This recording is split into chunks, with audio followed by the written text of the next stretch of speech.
Hi, welcome back to travel pod. നമ്മുടെ ഇന്നത്തെ യാത്ര രാമേശ്വരത്തേക്കാണ്.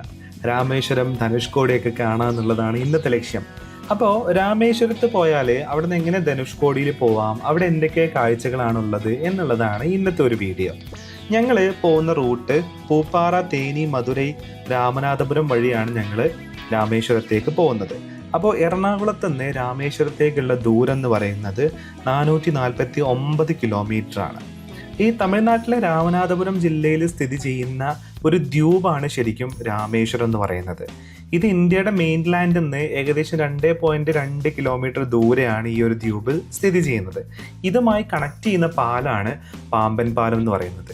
ഈ പാമ്പൻ പാലമാണ് വർഷങ്ങൾക്ക് മുന്നേ നശിച്ചു പോയി പിന്നീട് പുതുതായിട്ട് ഉണ്ടാക്കിയതാണ്. അപ്പോൾ ഞങ്ങളിപ്പോൾ മധുരയൊക്കെ കഴിഞ്ഞു, ഏകദേശം രാമേശ്വരം എത്താറായി. അപ്പോൾ രാമേശ്വരം എത്താറാവുമ്പോൾ തന്നെ നമ്മുടെ രണ്ട് സൈഡിലും കടലായിരിക്കും. നമ്മൾ ഈ കടലിൻ്റെ നടുവിലൂടെ നമ്മളിങ്ങനെ യാത്ര ചെയ്ത് പോകുന്നൊരു ഫീലാണ് യഥാർത്ഥത്തിൽ നമുക്ക് കിട്ടുക. കാരണം നമ്മളിങ്ങനെ ചുരുങ്ങി ചെറിയ ഒരു പോയിന്റിലോട്ടാണ് നമ്മൾ എത്തുന്നത്. ഈ പോയിന്റിൻ്റെ മറ്റൊരു എൻഡിലാണ് നമ്മുടെ രാമേശ്വരം എന്ന് പറയുന്ന ആ ഒരു ചെറിയ ദ്വീപ് സ്ഥിതി ചെയ്യുന്നത്. അപ്പോൾ ഞങ്ങളിപ്പോൾ ഈ പ്രശസ്തമായിട്ടുള്ള പാമ്പൻ പാലത്തിലോട്ട് കയറിക്കൊണ്ടിരിക്കുകയാണ്. അപ്പോൾ ഒരു രണ്ട് സൈഡിലൂടെ വണ്ടികൾക്ക് പോകാൻ പറ്റുന്ന ഒരു നോർമൽ ആയിട്ടുള്ള ഒരു പാലം തന്നെയാണ്. പക്ഷേ ഈ ഒരു പാലം സ്ഥിതി ചെയ്യുന്നത് ഇന്ത്യൻ ഓഷ്യൻ്റെ കുറുകെയാണ്, അല്ലെങ്കിൽ കടലിൻ്റെ കുറുകെയാണ് ഈ ഒരു പാലം സ്ഥിതി ചെയ്യുന്നത് എന്നുള്ളതാണ് ഇതിൻ്റെ ഹൈലൈറ്റ്. അപ്പോൾ ഇതിൽ ഒരു സൈഡിലൂടെ വണ്ടികളും മറ്റൊരു സൈഡിലൂടെ ട്രെയിനുമാണ് കടന്നു പോകുന്നത്. മാത്രമല്ല ഈ പാലത്തിന് വേറൊരു പ്രത്യേകതയും കൂടെ ഉണ്ട്. ഇതിലൊരു ഗേറ്റ് ഉണ്ട്. അപ്പോൾ ഇതിലൂടെ ഷിപ്പുകൾ കടന്നു പോകുന്ന സമയത്ത് ഈ ഗേറ്റ് ഓപ്പൺ ആവും. അപ്പോൾ അതിൻ്റെ ഇടയ്ക്കുള്ള ആ ഒരു സ്പേസിലൂടെയാണ് ഷിപ്പുകൾ കടന്നു പോകുന്നത്. അതൊക്കെ നമുക്ക് ഇവിടെ നിന്ന് നോക്കിയാൽ കാണാൻ പറ്റും. ഇനി ലക്കിലി നമ്മൾ ഏതെങ്കിലും ഷിപ്പ് പോകുന്ന സമയത്താണെന്നുണ്ടെങ്കിൽ ഇത് തുറക്കുന്നതും അതിലൂടെ ഷിപ്പ് പോകുന്നതൊക്കെ നമുക്ക് കാണാൻ പറ്റും. ഇവിടെ വണ്ടികൾ നിർത്താനോ ഒന്നിനും സ്ഥലമല്ല. അപ്പോൾ ഈ കാഴ്ചകൾ കാണേണ്ട ആൾക്കാർ ഈ റോഡിൻ്റെ ഒരു ചെറിയ സൈഡിൽ ഒതുക്കി നിർത്താറാണ് പതിവ്. അല്ലാണ്ട് അവിടെ ഒരു പ്രത്യേക പാർക്കിംഗ് സ്ലോട്ടോ ഒന്നുമില്ല. അപ്പോഴൊരു പ്രശ്നം, നമ്മൾ ഈ പാലം കാണാൻ വേണ്ടിയിട്ട് വണ്ടി എവിടെയെങ്കിലും നിർത്തിയാൽ ബാക്കിലുള്ള വണ്ടികളെല്ലാം ബ്ലോക്ക് ആവുന്നുള്ളൊരു പ്രശ്നമുണ്ട്. അപ്പം നിങ്ങൾക്ക് ഇവിടെ ഇത് നിർത്തി കാണാം. പോലീസുകാരെ അധികം നേരം നിർത്താൻ സമ്മതിക്കത്തില്ല. പക്ഷേ ഇത് കാണാൻ നമുക്ക് പറ്റുന്ന രീതിയിൽ ഒരു ചെറിയ സമയം നമുക്ക് അവിടെ നിർത്താമെന്നുള്ളത് മാത്രമേ ഉള്ളൂ. പിന്നീട് ഈ പാലം കടന്നതിന് ശേഷം മാത്രമാണ് പാർക്ക് ചെയ്യാനുള്ളൊരു സ്ലോട്ട് ഉള്ളത്. അങ്ങനെ ഞങ്ങളിപ്പോൾ പാമ്പൻ പാലം കടന്ന് നമ്മൾ രാമേശ്വരം എന്ന് പറയുന്ന ആ ഒരു ദ്വീപിനകത്തേക്ക് കയറി. അപ്പോൾ അതിനകത്തേക്ക് കയറുമ്പോൾ ഫസ്റ്റ് തന്നെയുള്ളത് അബ്ദുൽ കലാം മെമ്മോറിയൽ ഒരു മ്യൂസിയം ആണ്. അപ്പോൾ ഇതിനകത്ത് നിങ്ങൾക്ക് ഇഷ്ടമുണ്ടെങ്കിൽ കയറാം. ഈ മ്യൂസിയം ഒന്നും ഞങ്ങളുടെ ഒരു സ്റ്റഫ് അല്ലാത്തത് കൊണ്ട് തന്നെ ഞങ്ങൾ അങ്ങോട്ട് കയറിയില്ല. ഫൈനലി ഞങ്ങൾ രാമേശ്വരം റീച്ചായി. രാമേശ്വരം എന്ന് പറയുന്നത് തമിഴ്നാടിൻ്റെ ഏതൊരു സിറ്റിയും പോലത്തെ, കടലോര സിറ്റിയും പോലത്തെയുള്ള ചെറിയൊരു സിറ്റിയാണ്. പക്ഷേ ഇവിടെ വേറിട്ട് നിൽക്കുന്ന ഒരു സംഭവം എന്ന് പറയുന്നത് ധനുഷ്കോടിയാണ്. അപ്പം ഞങ്ങൾ രാമേശ്വരം കഴിഞ്ഞ് ഇപ്പം ഞങ്ങൾ പോയിക്കൊണ്ടിരിക്കുന്നത് ധനുഷ്കോടിയിലോട്ടാണ്. അതായത് പരന്ന് കിടക്കുന്ന മണൽപ്പരപ്പിൻ്റെ നടുവിലൂടെ ഒരു റോഡ് ഉണ്ടാക്കിയാൽ എങ്ങനെയുണ്ടാവും, അതുപോലത്തെ ഒരു സ്ഥലമാണ് ഈ ധനുഷ്കോടി എന്ന് പറയുന്നത്. നമ്മൾ വേറെ ഏതോ ഒരു സ്ഥലത്ത് എത്തിയ പോലെയാണ് നമുക്ക് ധനുഷ്കോടിയിലേക്ക് എത്തുന്ന സമയത്ത് തോന്നുക. അപ്പോൾ രാമേശ്വരത്ത് നിന്ന് ധനുഷ്കോടിയിലേക്ക് 19.1 കിലോമീറ്റർ ആണ് ദൂരം വരുന്നത്. ഇനി നമുക്കറിയാം കേരളത്തിൽ നിന്ന് അമൃത എക്സ്പ്രസ് രാമേശ്വരത്തോട്ട് നീട്ടിയിട്ടുണ്ട്. അപ്പം നിങ്ങൾ ലോക്കൽ ട്രാൻസ്പോർട്ടേഷൻ ഉപയോഗിച്ച് പോകാൻ ഉദ്ദേശിക്കുന്നുണ്ടെങ്കിൽ രാമേശ്വരത്ത് നിന്ന് ധനുഷ്കോടിയിലേക്ക് നിങ്ങൾക്ക് ബസ് കിട്ടും. ആ ബസ് കയറിയിട്ടും നിങ്ങൾക്ക് ധനുഷ്കോടി വന്നെത്താം. അപ്പോൾ ഫൈനലി ഞങ്ങളിപ്പോൾ ധനുഷ്കോടിയിലോട്ട് റീച്ച് ആയിട്ടുണ്ട്. ഇതാണ് ധനുഷ്കോടി സിറ്റി എന്ന് പറയുന്നത്. സിറ്റി എന്ന് പറയാൻ പറ്റില്ല, ഇവിടെ ആൾ താമസമൊന്നും ഇല്ലാത്തൊരു സ്ഥലമാണ്. പണ്ട് ആളുകൾ താമസിച്ചു, പിന്നീട് അബാൻഡൻഡ് ആയിട്ടുള്ള ഒരു സ്ഥലമാണിത്. ഇപ്പോൾ ധനുഷ്കോടിയിലേക്ക് വരുന്ന ടൂറിസ്റ്റുകൾക്ക് വേണ്ടിയിട്ടുള്ള കാര്യങ്ങളൊക്കെ വിൽക്കുന്ന ചെറിയ ചെറിയ കടകളും ചെറിയ ചെറിയ ഹോട്ടലുകളൊക്കെയുള്ള ഒരു സ്ഥലം മാത്രമാണ് ഈ പറയുന്ന ധനുഷ്കോടി എന്ന് പറയുന്നത്. ഇനി ഇവിടുന്ന് ഞങ്ങൾ മുന്നോട്ട് പോകുന്നുണ്ട്. ഇവിടുന്ന് നമ്മൾ മുന്നോട്ട് പോകുമ്പോഴാണ് രാമസേതുവിലേക്ക് നമ്മൾ എത്തുന്നത്. അപ്പോൾ കോസ്റ്റ് ഗാർഡിൻ്റെ ഒരു വണ്ടി അവിടെ കിടക്കുന്നത് കണ്ടിട്ടോ, നല്ല രസമുണ്ട്. കരയിലൂടെ വെള്ളത്തിലൂടെ ഓടുന്ന വണ്ടി എന്നാണ് ഞങ്ങൾ ഒരു ഷിപ്പ് പോലത്തെ ഒരു സാധനം എന്നുള്ളതാണ് ഞങ്ങളത് ഗൂഗിൾ ചെയ്തപ്പോൾ കണ്ടത്.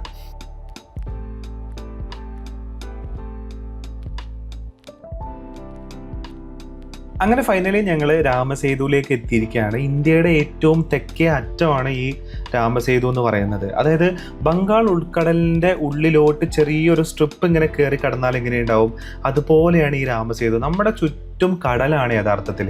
അതിൻ്റെ നടുക്കൂടെ വരമ്പ് പോലൊരു റോഡ് ഉണ്ടെന്ന് മാത്രം. അപ്പോൾ ഇവിടെ ഒരു ഐക്കോണിക് ആയിട്ട് ഇന്ത്യയുടെ ലാസ്റ്റ് പോയിന്റ് എന്നുള്ള ലെവലിൽ ഒരു ഐക്കോണിക് ആയിട്ട് ഇവിടെ സ്തംഭമൊക്കെ സ്ഥാപിച്ചിട്ടുണ്ട്.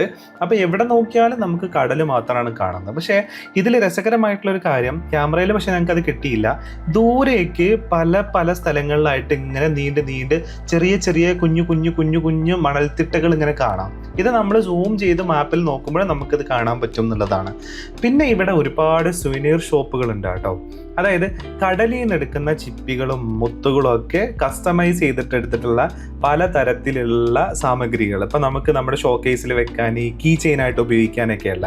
ഇത് വിൽക്കുന്നത് അധികം ഇവിടുത്തെ ഫിഷർമാൻ കമ്മ്യൂണിറ്റിയിലുള്ള ആളുകളാണ് ഇത് അധികം ഇവിടെ വിൽക്കുന്നത്. പക്ഷേ ഇവരുടെയൊക്കെ കടയിലുള്ള സാധനങ്ങളെല്ലാം ഒരേ സാധനങ്ങൾ തന്നെയാണ്. റേറ്റും പ്രൈസും ഒക്കെ ഏകദേശം ഒരേപോലെ തന്നെയാണ്. നിങ്ങൾക്ക് ബാർഗെയിൻ ചെയ്യാൻ പറ്റുന്നുണ്ടെങ്കിൽ നിങ്ങൾക്ക് ഇത് വാങ്ങിക്കാം. അപ്പോൾ ഇവിടെ നല്ല രസമുള്ള ഒരുപാട് ഈ ചിപ്പുകളും ശംഖുകളും കൊണ്ടൊക്കെ നിർമ്മിച്ചിട്ടുള്ള ഐറ്റംസ് ഉണ്ട്.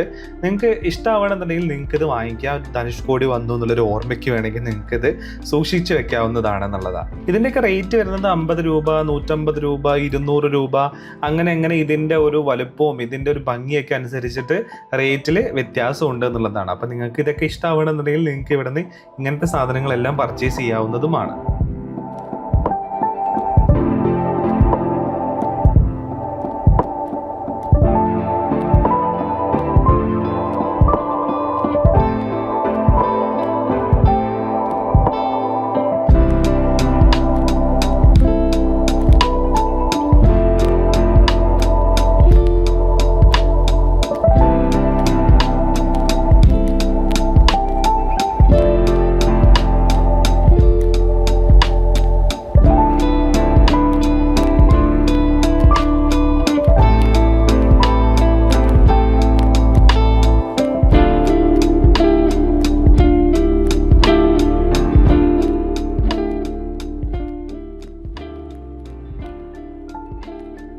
അങ്ങനെ സുവനീർ ഷോപ്പുകളൊക്കെ ജസ്റ്റ് ഒന്ന് വിസിറ്റ് ചെയ്തതിന് ശേഷം ഞങ്ങൾ ഇതിൻ്റെ ഒരു ബീച്ച് സൈഡിലോട്ട് ഇറങ്ങി.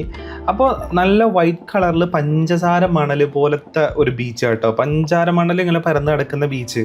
നമ്മുടെ കേരളത്തിലൊന്നുള്ള ബീച്ച് പോലെയല്ല ഇവിടുത്തെ ഒരു മണൽ. കുറച്ചും കൂടെ ഭയങ്കര നൈസായിട്ടുള്ള തരിയാണ്. മാത്രമല്ല നമ്മുടെ കേരളത്തിലെ ബീച്ചുകൾക്കൊക്കെ ഒരു മഞ്ഞ കളറാണല്ലോ, പക്ഷെ ഇവിടെ ഒരു വൈറ്റ് കളറാണ്. അതായത് മണലിൻ്റെ ഒരു മരുഭൂമി പോലെയാണ് നമുക്ക് ഇതിലൂടെ പോകുന്ന സമയത്ത്, പല സ്ഥലത്ത് എത്തുന്ന സമയത്ത് നമുക്ക് ഫീൽ ചെയ്യാന്നുള്ളതാണ്.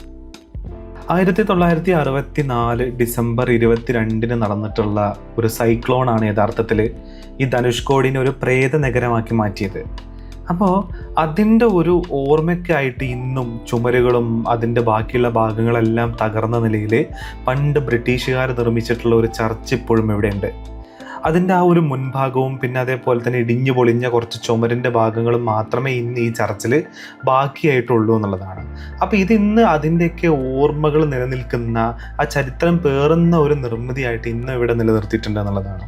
അപ്പോൾ അതിൻ്റെ ചുറ്റും കുറച്ച് വേലികളും അതേപോലെ തന്നെ മരം കൊണ്ടുണ്ടാക്കിയ വേലികളെല്ലാം വെച്ച് അതിപ്പോഴും സംരക്ഷിച്ച് നിർത്തിയിട്ടുണ്ട് എന്നുള്ളതാണ്. അതിൻ്റെ ഫ്രണ്ട് ആൻഡ് ബാക്ക് ഏരിയയും പിന്നെ സൈഡിലുള്ള ഒരു ചുമരും പിന്നെ അതിൻ്റെ അൾത്താരയൊക്കെ അടങ്ങുന്ന ചെറിയൊരു ഭാഗം മാത്രമാണ് ഇന്ന് ഈ ചർച്ചിൻ്റേതായിട്ട് ഇവിടെ നിലനിൽക്കുന്നത് എന്നുള്ളതാണ്. അപ്പോൾ ഒന്ന് ആലോചിച്ച് നോക്കിയ ആ 1964 ഡിസംബർ 22 രാത്രിയിൽ ഉണ്ടായിട്ടുള്ള ആ ഒരു സൈക്ലോൺ എത്രത്തോളം ഭീതിജനകമായിട്ടുള്ള ഭീകരമായിട്ടുള്ള ഒന്നായിരിക്കും. അതിനുശേഷം ഈ ഒരു സ്ഥലം അറിയപ്പെടുന്നത് പ്രേതനഗരം എന്നുള്ളതാണ്, ഗോസ്റ്റ് ടൗൺ എന്നുള്ളതാണ്. ആളുകൾക്ക് ജീവിക്കാൻ പറ്റാത്ത, ആളുകൾക്ക് ജീവിക്കാനുള്ള ഒരു സൗകര്യമില്ലാത്ത ഒരു സ്ഥലമായിട്ട് ഇത് മാറി എന്നുള്ളതാണ്.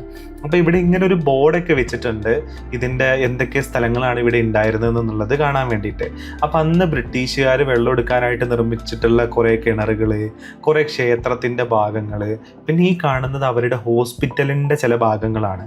അപ്പം നിങ്ങൾക്ക് ഇതിൻ്റെ ചില ചുമരുകളും ചില ഭാഗങ്ങളൊക്കെ ബാക്കി നിൽക്കുമ്പോൾ തന്നെ അറിയാം എത്ര പ്രൗഢമായിട്ടുള്ള ഒരു സ്ഥലമായിരുന്നു ഇതെന്നുള്ളത്. ഈ ബിൽഡിംഗ് ഒക്കെ എത്രത്തോളം ബ്രിട്ടീഷ് ആർമി ഓഫീസേഴ്സും അതേപോലെ തന്നെ അവരുടെ ഡോക്ടേഴ്സ് എല്ലാം വർക്ക് ചെയ്തിട്ടുള്ള ഒരു ഹോസ്പിറ്റലായിരിക്കും ഇത്.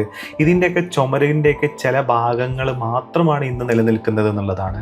അപ്പോൾ ആ ഒരു സൈക്ലോൺ എത്ര ഭീകരമായിട്ടായിരിക്കും മഴയും തിരമാലയും എല്ലാം ഈ ഒരു കടലിൽ നിന്നും കരയിലോട്ട് അടിച്ചു കയറിയത്.